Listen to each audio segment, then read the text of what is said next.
Hey there. Imagine this for a second. You're caught in the dead of winter. The kind of cold that bites at your skin, freezes your breath in midair, and makes your bones ache before you even step outside. Now, picture trying to survive that night after night with no heater, no electricity, not even a proper blanket, just you, a few animals, and a house made of dirt and wood. Sounds impossible, right? But that's exactly how the Vikings lived, thrived, and conquered some of the harshest winters in history. These fierce warriors and their families faced temperatures as low as 30 degrees F, or 34 degrees C, with nothing but their wits, their instincts, and a few clever tricks passed down through generations. So, how did they do it? How did they sleep through brutal Arctic-like nights and wake up ready to build ships, raid villages, and explore oceans? Stick with me, because I'm about to take you inside the world of Viking survival, revealing secrets that might just blow your mind, like sleeping with farm animals to stay warm. Let's dive into the incredible ways the Vikings beat the cold without a single modern convenience. First, let's set the scene. Life in a Viking longhouse wasn't just tough.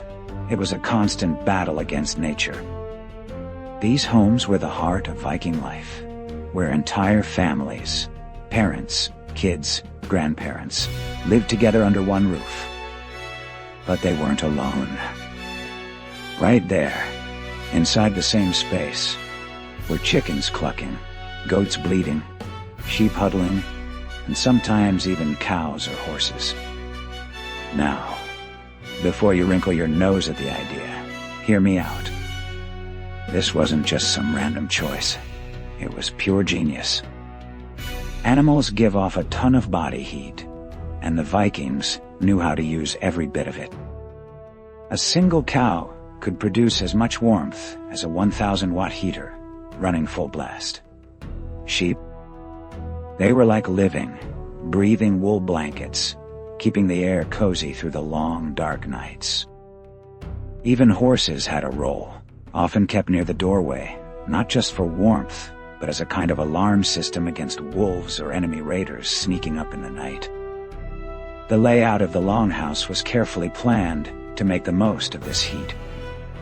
The animal stalls were built a little lower than the areas where people slept, which helped trap warm air and keep cold drafts away from the family. It's like they turned their home into a giant heat bubble, using every trick in the book to stay alive. But animals weren't the only thing keeping the Vikings warm. Their homes themselves were built for survival, designed with layers of protection against the freezing wind and snow. At first glance, a Viking longhouse might look like a simple wooden shack sitting on frozen ground. But take a closer look, and you'll see something amazing. The walls weren't just made of timber. They were a masterpiece of early engineering. Picture this: an inner layer of wooden planks, a thick middle layer of packed earth and turf, and an outer layer of boards to shield against rain and wind. That middle layer of turf wasn't just for show. It acted like natural insulation, kind of like the foam we use in modern houses today. It was dense. It let the house breathe, and it trapped heat like nothing else.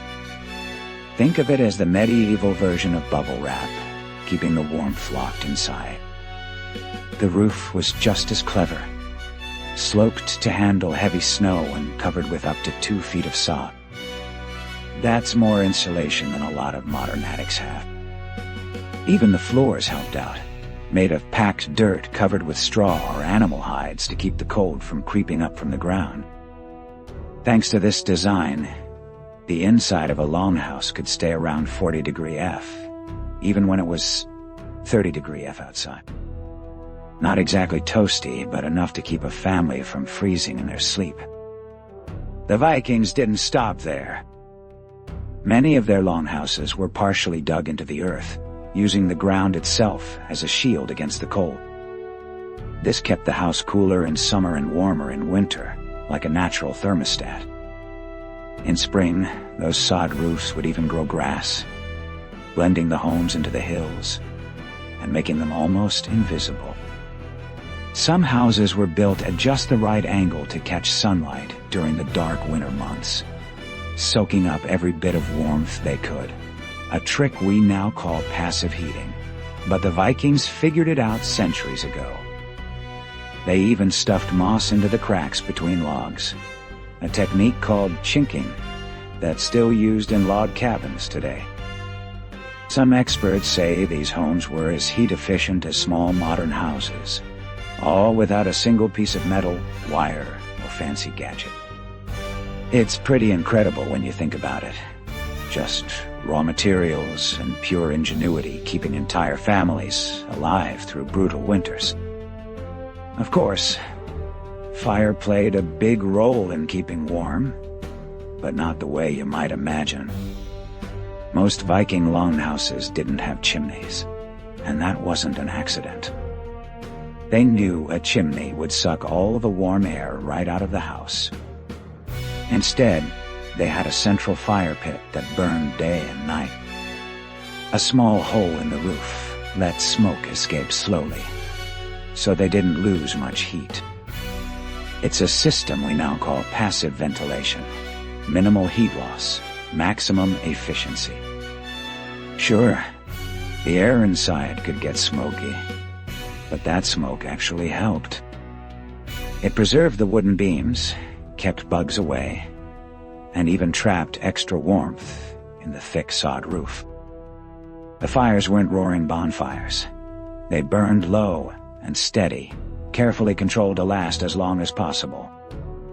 When wood was hard to come by, Vikings used other fuels like dried animal dung or blocks of peat, which burned slowly without giving off too much light, perfect for staying hidden from enemies at night. Even today, if you look at ancient Viking homes, you'll see blackened rafters, silent proof of countless winters, survived one smoky night at a time. The Vikings had another neat trick with their fires.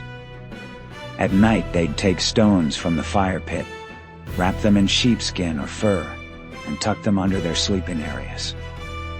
These stones, heated to over 150 F, would radiate warmth for hours, like old-school hot water bottles straight from the earth. Some fire pits were even shaped like shallow cones to spread heat evenly across the room. Others were lined with stones or even whale bones, which soaked up heat during the day and released it slowly at night.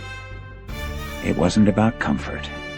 It was about survival, pure and simple, using every resource they had to keep the cold at bay.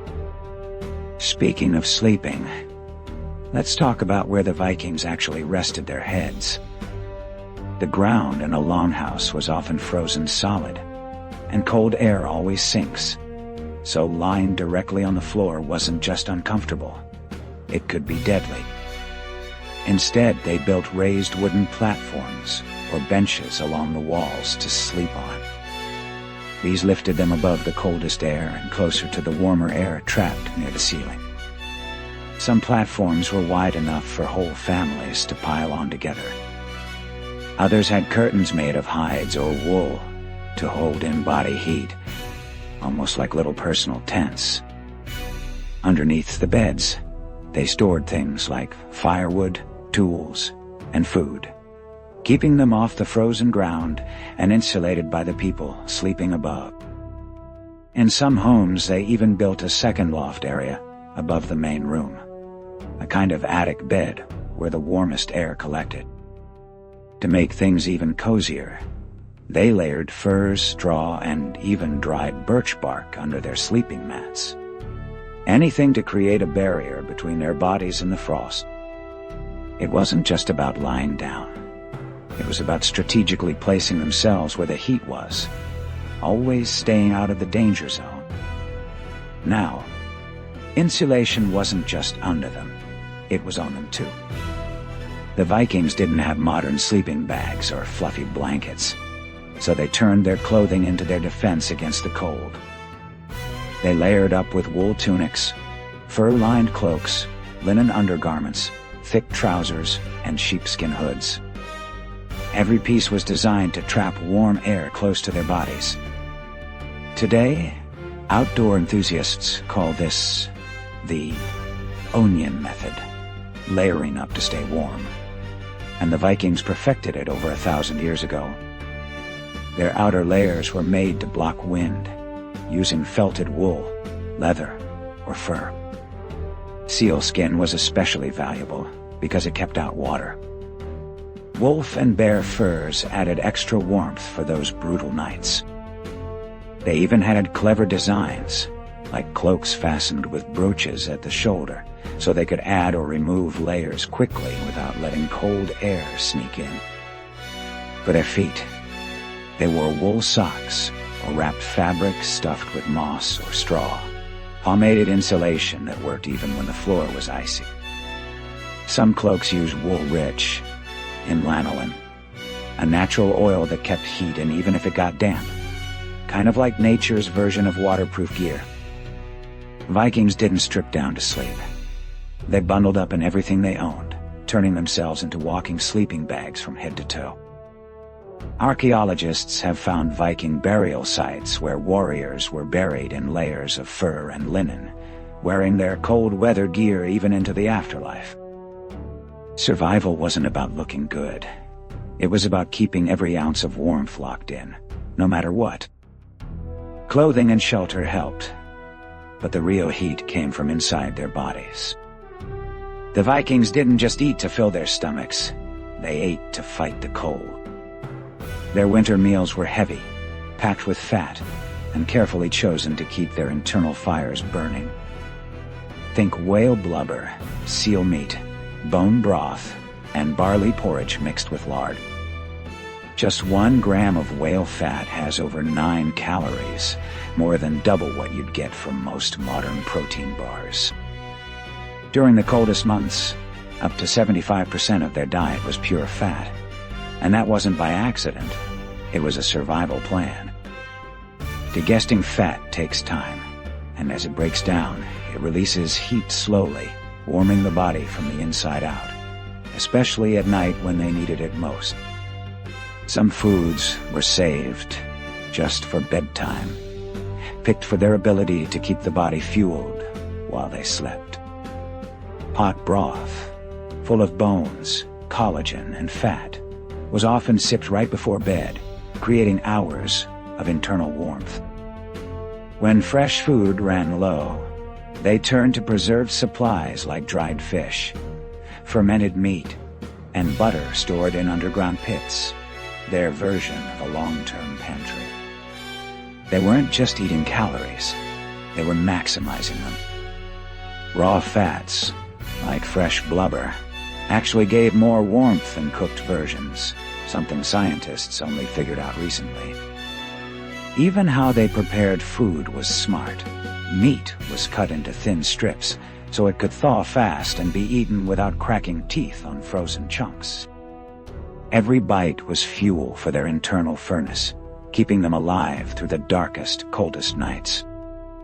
Food warmed them from the inside, but the Vikings had one more heat source that was even more reliable: each other.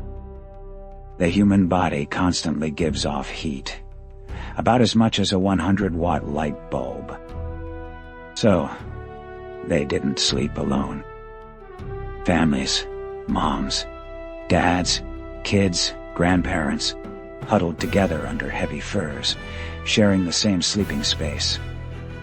Scientists today call this a shared thermal mass. Basically, the more bodies, the more warmth.